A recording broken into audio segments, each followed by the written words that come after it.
నమస్కారం వార్తా కిరణం వార్తలకు స్వాగతం. నా పేరు సుమలత. వార్తల్లో ముందుగా హెడ్లైన్స్.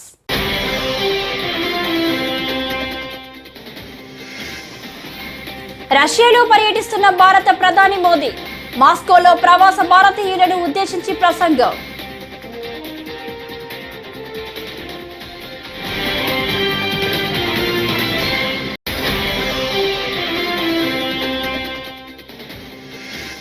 విద్యుత్ రంగంపై శ్వేతపత్రం విడుదల చేసిన చంద్రబాబు ప్రభుత్వంలోని అన్ని శాఖల్లో భయంకరమైన పరిస్థితులు ఉన్నాయని వెల్లడి.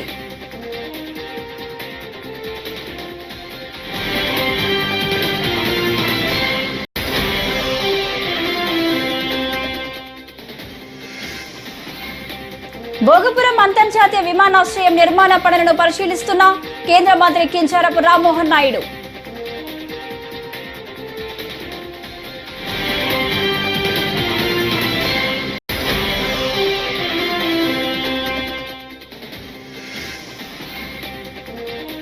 ఏపీలో ఉచిత ఇసుక పంపిణీ అంతా ఉత్తేదేనని తేలిపోయిందని వైఎస్ఆర్సీపీ మాజీ ఎమ్మెల్యే టీజేఆర్ సుధాకర్ బాబు.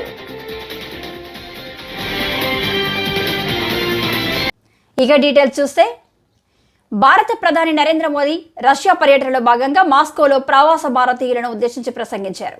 రష్యాకు తాను ఒక్కడినే రాలేదని, 140 కోట్ల మంది భారతీయుల ప్రేమను మోసుకొచ్చానని, భారతదేశ మట్టి వాసనను మోసుకొచ్చానని భావోద్వేగభరితంగా చెప్పారు. ఇటీవలే తాను 3వ సారి ప్రధానమంత్రిగా ప్రమాణ స్వీకారం చేస్తానని, ఇక నుంచి 3 రెట్ల వేగంతో పనిచేయాలని నిర్ణయించుకున్నానని తెలిపారు.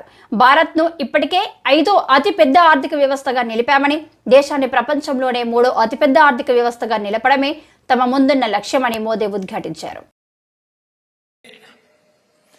विकास की जो रफ्तार पकड़ी है उसे देखकर दुनिया हैरान है। दुनिया के लोग जब भारत आते हैं तो कहते हैं भारत बदल रहा है। आप भी आते हैं तो ऐसा ही लगता है ना?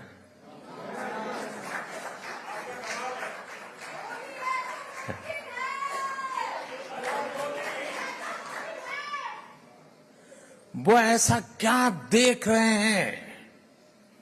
वो देख रहे हैं कि भारत का कायाकल्प,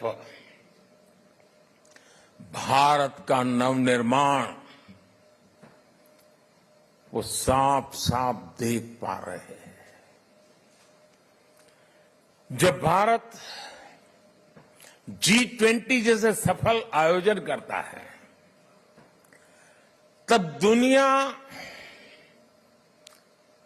एक स्वर से बोल उठती है, अरे भारत तो बदल रहा है। जब भारत सिर्फ 10 वर्षों में अपने एयरपोर्ट्स की संख्या को बढ़ाकर 2 गुना कर देता है तो दुनिया कहती है वाकई भारत बदल रहा है। जब भारत सिर्फ 10 साल में 40,000 किलोमीटर से ज्यादा, यह आंकड़ा याद रखना, 40,000 किलोमीटर से ज्यादा रेल लाइन का इलेक्ट्रिफिकेशन कर देता है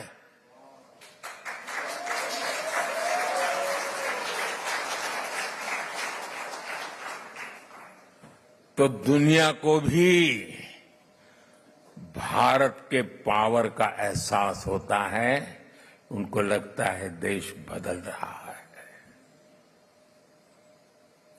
आज जब भारत डिजिटल पेमेंट्स के नए रिकॉर्ड बना रहा है, आज जब भारत ఏపీ ముఖ్యమంత్రి చంద్రబాబు ఈ మధ్యాహ్నం రాష్ట్ర విద్యుత్ రంగంపై శ్వేతపత్రం విడుదల చేశారు. ఈ సందర్భంగా ఆయన మాట్లాడుతూ ప్రజలు గెలవాలి, రాష్ట్రం నిలబడాలి అని పిలుపునిచ్చామని, ప్రజలు గెలిచి కూటమిని గొప్ప స్థానంలో నిలబెట్టారని కృతజ్ఞతలు తెలియజేశారు. ప్రభుత్వంలోని అన్ని శాఖల్లో భయంకరమైన పరిస్థితులు ఉన్నాయని తెలిపారు. శ్వేతపత్రాల ద్వారా ఆయా శాఖల గురించి ప్రజలందరికీ వాస్తవాలు చెప్పాలన్నదే తమ ప్రయత్నమని చంద్రబాబు స్పష్టం చేశారు. సమర్థమైన పాలన వల్లే పేదలకు మెరుగైన ప్రయోజనాలు అందుతాయని, బాధ్యత లేని పరిపాలన వల్ల అనేక కష్టాలు ఎదురవుతాయని వివరించారు. గత ప్రభుత్వం ఎంత నష్టం చేసిందో ప్రజలకు చెబుతున్నామని అన్నారు.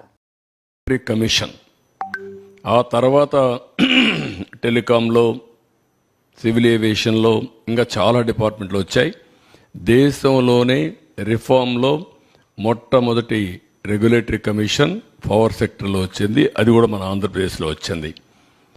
ఈ రిఫార్మ్ ఫలితమే జనరేషన్ కంపెనీలు, ట్రాన్స్మిషన్ కంపెనీ, డిస్ట్రిబ్యూషన్ కంపెనీస్ ఒకప్పుడు 5 ఉండేటివి, ఇప్పుడు 3 ఉన్నాయి. కంబైన్డ్ ఆంధ్రప్రదేశ్లో 5 డిస్ట్రిబ్యూషన్ కంపెనీస్ ఉండేటివి. హైదరాబాద్, వరంగల్, తెలంగాణకి వెళ్ళిన తర్వాత ఉత్తరాంధ్ర, ఇక్కడ వచ్చే కొద్దిగా విజయవాడ, ఇక్కడ వచ్చే తిరుపతి, ఒకప్పుడు అనంతపురం ఉండేటివి. ఇన్ని 3 ఉన్నాయి. ఇప్పుడు 3 ఉన్నాయి. ఇప్పుడు ఇంకా నేను స్టడీ చేసుకుంటున్నాను, వల్ల సబ్జెక్ట్ని రీకలెక్ట్ చేసుకోవడం. ఇక్కడికి వచ్చేటప్పుడు ఎనర్జీ డెఫిషిట్ రెడ్యూస్ టు 1.5 2003-04 వచ్చాం. Compare to 7.1% at national level ఉండేది. అంటే ఆల్మోస్ట్ ఆల్ పవర్ సర్ప్లస్కు 2003-04 రీచ్ అయ్యాం. అంత మునుపైతే హైదరాబాద్లో కమ్యూనిస్టులు ఇక్కడ ఉంటారు, ఒకరిద్దరు మీడియా వాళ్ళు, రాఘవరెడ్డి ఉండేవాళ్ళు. ఏప్రిల్ వస్తే అసెంబ్లీ బడ్జెట్ సమావేశాలు 40-45 రోజులు. 45 రోజులు ఆయన నల్గొండ నుంచి మొత్తం మనుషులు తీసుకొచ్చి ఏపీఎస్సీబీ ఖైరతాబాద్లో మెయిన్ రోడ్డు అక్కడ పెట్టేసేవారు. అసెంబ్లీ మొత్తం స్టాల్వ్ అయిపోయేది. ఆ రోజంతా చర్చ దానిపైనే ఉండేటివి. ఈ విధంగా సమ్మర్ వస్తే నేనైతే అసెంబ్లీ నుంచి ఒక 1 స్టేజ్లో 95లో నేరుగా హెలికాప్టర్ వేసుకుపోయి ఆ ఎండిపోయిన పంటలు చూసి మళ్ళీ వచ్చి అసెంబ్లీకి సమాధానం చెప్పిన రోజులు ఉన్నాయి. అలాంటి సందర్భాలు చాలా ఉన్నాయి. అక్కడి నుంచి 2003-04లో మనం ఇది చేసాం. ఒక మాటలో చెప్పాలంటే నా పవర్ పోయింది, కానీ పవర్ సెక్టర్ రిఫార్మ్స్ వల్ల దేశం బాగుపడింది. 2004లో మేజర్గా అందరూ నన్ను వ్యతిరేకించి ఆ రోజు అప్రతిష్ట పాలు చేస్తే గవర్నమెంట్ పోగొట్టుకున్నాం. కానీ ఒక తృప్తి, నేను చేసిన పవర్ సెక్టర్ రిఫార్మ్స్ శాశ్వతం, దేశం బాగుపడింది, మన రాష్ట్రం కూడా బాగుపడే పరిస్థితికి వచ్చింది. ఏపీలో ఉచిత ఇసుక పంపిణీ అంతా ఉత్తదేనని తేలిపోయిందని వైఎస్ఆర్సీపీ మాజీ ఎమ్మెల్యే టీజీఆర్ సుధాకర్ బాబు అన్నారు. ఆయన మంగళవారం ఏపీ సర్కార్ చేస్తున్న మోసంపై మాట్లాడారు. చంద్రబాబు మరోసారి ప్రజలను మోసం చేశారు. స్టాక్ యార్డుల దగ్గర ప్రభుత్వమే రేట్లు వివరిస్తూ ఫ్లెక్సీలు పెట్టింది. దీన్ని ఉచిత ఇసుక అంటారా? రీచ్ల దగ్గర వసూలు చేసే డబ్బంతా ఎవరి దగ్గర ఉంచుతుంది? గతంలో 750 కోట్లు ప్రభుత్వానికి వచ్చింది. ఇప్పుడు ఆ డబ్బంతా టీడీపీ నేతల జేబుల్లోకి వెళ్తుంది. 2014-19 మధ్య చేసిన అక్రమాలే మళ్లీ ఇసుక పేరుతో చేస్తున్నారు అన్నారు. అన్ని కూడా రీచ్ల్లో కట్టాలని మళ్ళీ ఒక కొత్త జీవోని మన ముందుకు తెచ్చారు. మేనిఫెస్టోలో పెట్టిన హామీలకు తూట్లు పొడటం ఇదేం కొత్త కాదు. టీడీపీ కూటమి ఆధ్వర్యంలోని ప్రభుత్వం ఆ ఎన్నికల మేనిఫెస్టోలో హామీలన్నింటినీ తూట్లు పొడుచుకుంటూ ముందుకెళ్తుంది. ఉచితంగా ఇస్తానన్న చంద్రబాబు నాయుడు గారు మరోసారి ప్రజలందరినీ బోల్తా కొట్టించాడు. ఇసుక ఉచితంగా ఇవ్వకపోగా స్టాక్ యార్డుల వద్ద దారుణమైన రేట్లతో ఇసుకను విక్రయిస్తున్నట్టుగా అఫీషియల్గా ప్రకటించేశారు. స్టాక్ యార్డుల దగ్గర వారి ఫోటోతో ప్రభుత్వం ఆధ్వర్యంలో ఇసుక అమ్మబడును అని నా దగ్గర ప్రభుత్వం ప్రదర్శించిన ఓ ఫ్లెక్సీని రాష్ట్ర ప్రజల సమాచారం కోసం మరియు మీడియా మిత్రుల కోసం మేము చూపించడానికి చేస్తూ, నూతన ఉచిత ఇసుక విధానం 2024 సామాన్యులకు అందుబాటులో ఇసుక నర్సీపట్నం గబ్బాడ ఇసుక డిపోలో 1225 రూపాయలకు అమ్ముతున్నట్లుగా ప్రకటించారు. ఇప్పుడు దీన్ని ఉచితం అందామా? చంద్రబాబు నాయుడు గారు ఉచితంగా ఇస్తానన్న హామీ ఏమైంది? ఎందుకు మీరు నెల రోజుల్లోనే ఈ కప్పగంతులు వేస్తున్నారు? కారణం ఏంటో ఈ రాష్ట్ర ప్రజలకు చెప్పమని ఈ సందర్భంగా నేను వైఎస్ఆర్ కాంగ్రెస్ పార్టీ తరఫున మీ అందరి ద్వారా డిమాండ్ చేస్తూ, వైఎస్ఆర్సీపీ ప్రభుత్వంలో ప్రజలు చెల్లించిన ధర నేరుగా ప్రభుత్వ ఖజానాకి సుమారుగా 750 కోట్ల రూపాయల ఆదాయం వచ్చింది. సంవత్సరానికి 750 కోట్లు 5 సంవత్సరంలో ఎంత ఇది అయి ఉంటుందో మీరు గమనించమని చెప్పి అడుగుతూ, ఇప్పుడు ఈ రీచ్ల దగ్గర వసూలు చేసే డబ్బులన్నీ కూడా ఎవరి దగ్గరికి వెళుతున్నాయి? ఆ 750 కోట్ల రూపాయలు సంవత్సరానికి వైఎస్ఆర్ కాంగ్రెస్ పార్టీ ప్రభుత్వంలో రికార్డెడ్ గా ప్రభుత్వానికి వచ్చిన 750 రూపాయల డబ్బులు ఇప్పుడు తెలుగుదేశం పార్టీ నాయకుల యొక్క జేబుల్లోకి వెళ్తున్న మాట నిజమా కాదా? ఇసుక విషయంలో చంద్రబాబు చేసినట్లుగా మోసాలను ఎవరు చేయలేరు. గత ప్రభుత్వంలో 2014-19 కాలంలో వాళ్ళు చేసిన ప్రతి వైలేషన్, ఇసుక తవ్వకాల విషయంలో కానీ, అనేకమైన జీవోలు రిలీజ్ చేయడంలో కానీ హైకోర్టు తప్పుపట్టింది, గ్రీన్ ట్రిబ్యునల్ తప్పుపట్టింది. 2019లో ప్రజల యొక్క తీర్పును కూడా తెలుగుదేశం పార్టీ ఎదుర్కొంది. అయినా కూడా ఇప్పుడు మళ్ళీ అదే పాలసీ, అంటే 2014-19 కాలంలో ఎలాంటి పాలసీని తెలుగుదేశం పార్టీ అధికారంలో ఉండినప్పుడు ఆ రోజు చేసిన పాలసీనే ఇప్పుడు మళ్ళీ ఉచితం పేరుతో తీసుకు. భోగపురం అంతర్జాతీయ విమానాశ్రయం నిర్మాణ పనులను కేంద్ర పౌర విమానయాన శాఖ మంత్రి కింజారపు రామ్మోహన్ నాయుడు మంగళవారం పరిశీలించారు. ఎయిర్పోర్ట్, టెర్మినల్, రన్వే తదితర నిర్మాణాలను మరియు జాతీయ రహదారితో విమానాశ్రయ అనుసంధాన రహదారి ప్లాన్ను పరిశీలించారు. విమానాశ్రయ నిర్మాణ పనులను జీఎంఆర్ సంస్థ ప్రతినిధులను వివరాలు అడిగి తెలుసుకున్నారు. విమానాశ్రయ భూసేకరణ అంశాలపై జిల్లా కలెక్టర్ డాక్టర్ బిఆర్ అంబేద్కర్ కేంద్ర మంత్రికి వివరించారు. ఈ పర్యటనలో ఎంపీ కలిశెట్టి అప్పలనాయుడు, శాసనసభ్యులు లోకం నాగమాధవి, అతిథి విజయలక్ష్మి, గజపతి రాజు, జాయింట్ కలెక్టర్ కె కార్తిక్ తదితరులు పాల్గొన్నారు.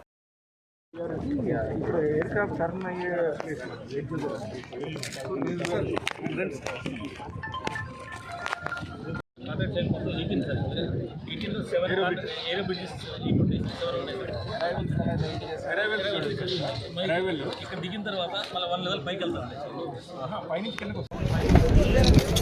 జూన్ 9న సివిల్ ఏవియేషన్ మినిస్టర్గా పదవీ బాధ్యతలు స్వీకరించిన తర్వాత మొట్టమొదటిసారిగా మన ఉత్తరాంధ్రకి గుండెకాయలాగా ఉన్నటువంటి ఎయిర్పోర్ట్ ప్రాజెక్టు భోగాపురం ప్రాజెక్టుని సందర్శించడం జరిగింది. మరి ఈ కార్యక్రమానికి నాతో పాటు మరి స్థానిక ఎమ్మెల్యే గారు మాధవి గారు, అలాగే మన ఎంపీ గారు కలిశెట్టి అప్పలనాయుడు గారు, మరి అలాగే ఎమ్మెల్యే మన విజయనగరం అతిథి గారు, కలెక్టర్ గారు, మరి జేసీ గారు, బంగారరాజు గారు, చాలామంది ప్రజాప్రతినిధులు, జిఎంఆర్ నుంచి, ఎల్ఎన్టీ నుంచి, అక్కడ ఉన్నటువంటి స్టాఫ్ మెంబర్స్ అందరితో కూడా కలిసి ఈరోజు సందర్శించడం జరిగింది. మరి ముఖ్యంగా నేను సెంట్రల్ మినిస్టర్ సివిల్ ఏవియేషన్ అయిన తర్వాత కూడా నా టాప్ ప్రయారిటీగా ఈ భోగాపురం ప్రాజెక్ట్ పెట్టుకున్నాను. ఎందుకనంటే రేపు ఉత్తరాంధ్ర అన్ని విధాలుగా అభివృద్ధి చెందాలనంటే ఉత్తరాంధ్రకి సెంటర్లో గుండెకాయలాగా ఉన్నటువంటి ఈ ప్రాజెక్ట్ని ఎంత శరవేగంగా మన ఎయిర్పోర్ట్ని మనం ప్రారంభోత్సవం చేసుకోగలిగితే ఇక్కడ ఎకనామిక్ యాక్టివిటీ అంతా కూడా బూస్ట్ అవుతుంది, మన పిల్లలకి ఉద్యోగాలు వస్తాయి, అలాగే ఇక్కడ ఉన్నటువంటి ఎకానమీకి కూడా చాలా మంచి జరుగుతుందనే ఆలోచనతో దీని మీద ప్రత్యేక దృష్టి పెట్టడం జరిగింది. ఢిల్లీలో కూడా మా సివిల్ ఏవియేషన్ తరఫున కొన్ని రివ్యూ మీటింగ్స్ పెట్టుకున్నాం, కానీ ఫిజికల్గా కూడా సైట్కి కూడా విచ్చేసి చూడాలనే ఆలోచనతో ఈరోజు సందర్శించాం. మరి ఈ యొక్క ప్రాజెక్టు తాలూకా చరిత్ర మీరు చూసుకుంటే 2015లో అప్పుడు కూడా మన విజయనగరం ఎంపీగా ఉంటూ మినిస్టర్గా ఉన్నటువంటి మన అశోక్ గజపతి రాజు గారు సివిల్ ఏవియేషన్ మినిస్టర్గా ఉన్నప్పుడు చంద్రబాబు నాయుడు గారు ముఖ్యమంత్రిగా ఉంటే వాళ్ళిద్దరి కలయికతో ఈ యొక్క ఆలోచన పుట్టుకొచ్చి ఇక్కడ భోగాపురంలో ఎయిర్పోర్టు 2015లో గవర్నమెంట్ ఆఫ్ ఏపీ ద్వారా దానికి పర్మిషన్ కూడా అలాట్ చేయడం జరిగింది. ఒక సంవత్సరం తర్వాత 2016లో గవర్నమెంట్ ఆఫ్ ఇండియా తరఫున కూడా పర్మిషన్స్ తీసుకొని రావడం జరిగింది.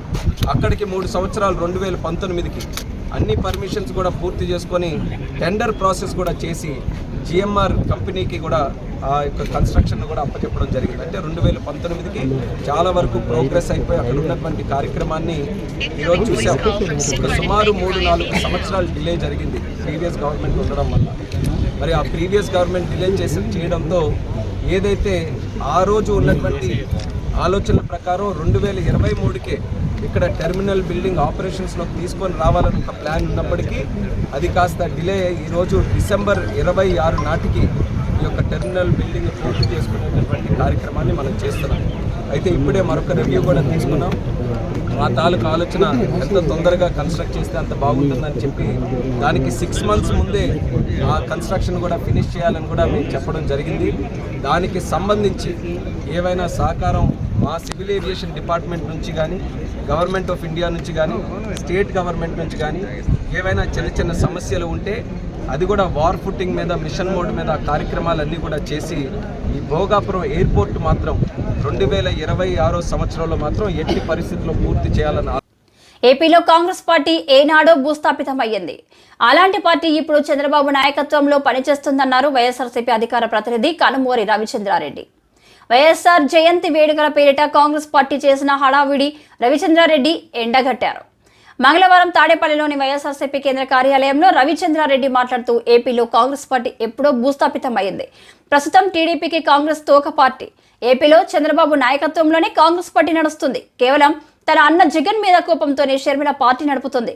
వైఎస్ఆర్ మీద అంత మమకారం ఉంటే ఆయన పేరును చంద్రబాబు తొలగిస్తుంటే షర్మిల ఎందుకు మాట్లాడడం లేదు అని ప్రశ్నించారు. 75 సంవత్సరాల బర్త్డే వేడుకలు, వైఎస్ఆర్ గారి జయంతి వేడుకలు నిన్న ఏదైతే గొప్పగా ఆంధ్రప్రదేశ్ మొత్తం కూడా సెలబ్రేట్ చేసుకుందో దానికి సంబంధించి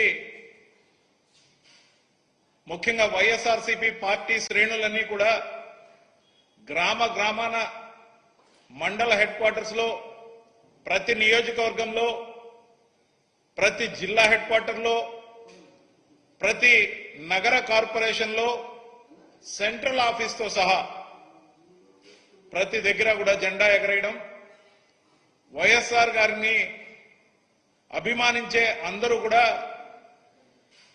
పూర్తిగా ఏదైతే అద్భుతంగా 75 సంవత్సరాల జయంతిని జరిపారో దానికి సంబంధించి పేరు పేరున వైఎస్ఆర్సీపీ శ్రేణులకు, కార్యకర్తలకు, నాయకులకు మేము శుభాభినందనలు తెలియజేసుకుంటూ ధన్యవాదాలు తెలియజేసుకుంటున్నాం.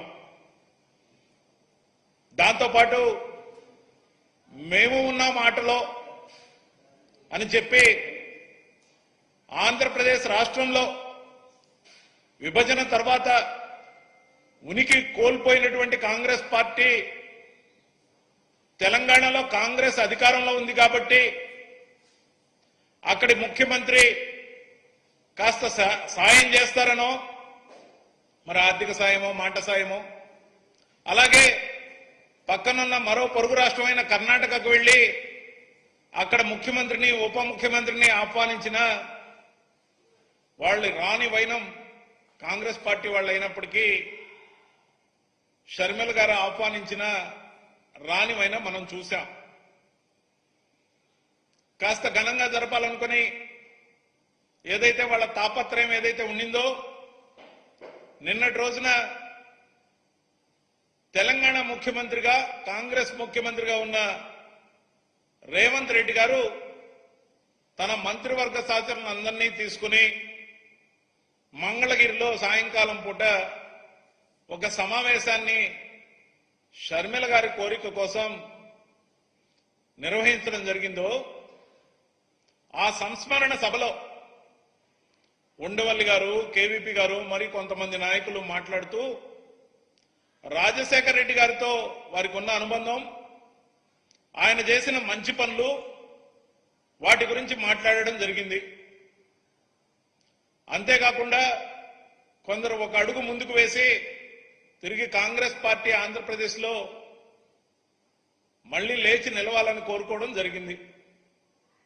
కానీ వాళ్ళందరూ కన్వీనియంట్ గా మర్చిపోయిన ఒక అంశం ఏదైతే ఉందో, విభజన చట్టం ద్వారా ఆంధ్రప్రదేశ్ ని అన్ని విధాలుగా నడ్డి విడిచిన కాంగ్రెస్ పార్టీ ముఖ్యంగా ఆంధ్రప్రదేశ్ లో భూస్థాపితమైంది కాబట్టి. ఈ వార్తలు ఇంతటితో సమాప్తం. నమస్కారం.